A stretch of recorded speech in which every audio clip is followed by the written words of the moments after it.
the Dikh Tapas, as Swamiji performed it, is to face that direction, to face east.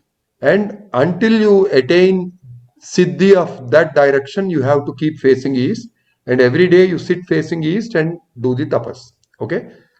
After that, he was asked to face north, I think. So he sat facing north throughout that time until he attained Siddhi. Then he faced west and ultimately south.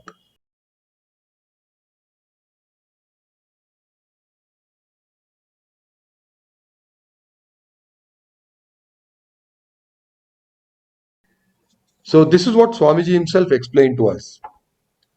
Okay, and what is Siddhi? Because I am saying until you attain Siddhi, you have to keep facing that direction. Okay, so Siddhi is there is a specific God for each of those directions. Okay, and when that God manifests in front of you, okay, that is attaining Siddhi of tapas in that direction. Okay, and tapas facing each direction is different. Okay, the experience is different. Again, we are limited by our knowledge. Okay, so Swamiji had to explain it within the boundaries of our knowledge. Okay, so whatever he explained, it is there in the books, we can read it. Okay, so he explained how the tapas facing east was, then how tapas facing south, how tapas facing west, and how tapas facing south was, right? So the easiest is the tapas facing east. Next easiest is north. South is difficult, and west is the facing west is the most difficult tapas. Swamiji has completed all four. Okay, ma? That is why it's called Dikh Tapas, because you do it facing different directions and the four cardinal directions. Now, it is true, as you said, that Swamiji was given a mantra during each phase of this tapas. So when he was facing east, he was given a mantra. He was asked to chant it. Then he turned facing north. Again, he was given a different mantra and he chanted that. Swamiji did not disclose what these mantras are. Okay, so you will not find them in any of the books or anywhere else. Okay, but he did chant the mantra. And what you are saying is correct.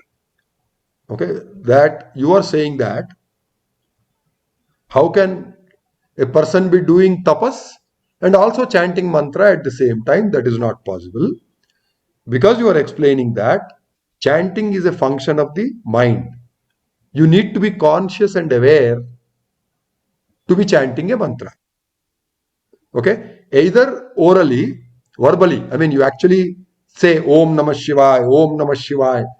You say it with your mouth, or you could be just chanting it in the mind also, right?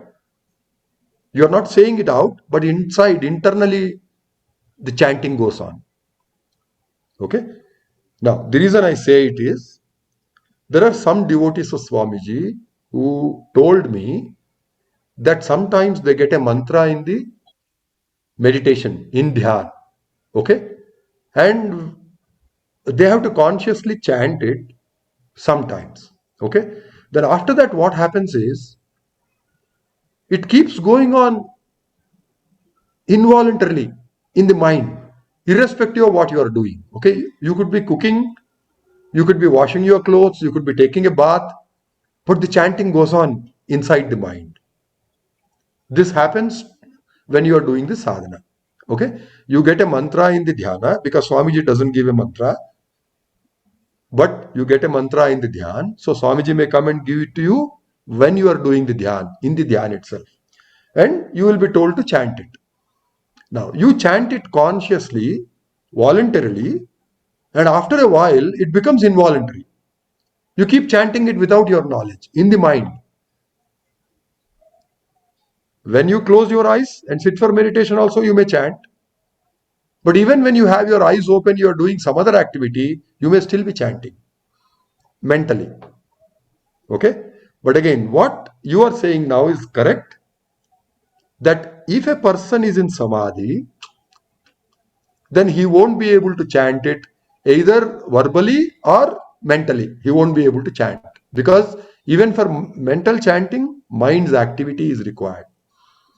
And as we defined earlier, and as Swamiji himself defined it, in samadhi, there is no mind. The mind doesn't function. So chanting cannot go along with samadhi at the same time.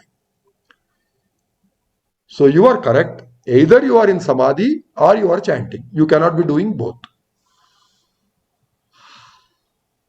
Okay? And tapas means samadhi. As Swamiji himself defined it, if a person is doing tapas, it means that person remains in samadhi for at least 12 hours a day, continuously. Okay? So there may be a 12-hour period, or maybe 13 hours or 14 hours, that is continuously in samadhi. Then he comes out of samadhi and then he can chant. Okay? Then probably he goes and has a bath, then comes back, has probably a cup of milk, and then sits down to continue the meditation. Before he goes to samadhi, while he is conscious, he chants the mantra again. Okay? Now, this has been clearly mentioned by Swamiji himself in the context of the Surya mantra. Okay?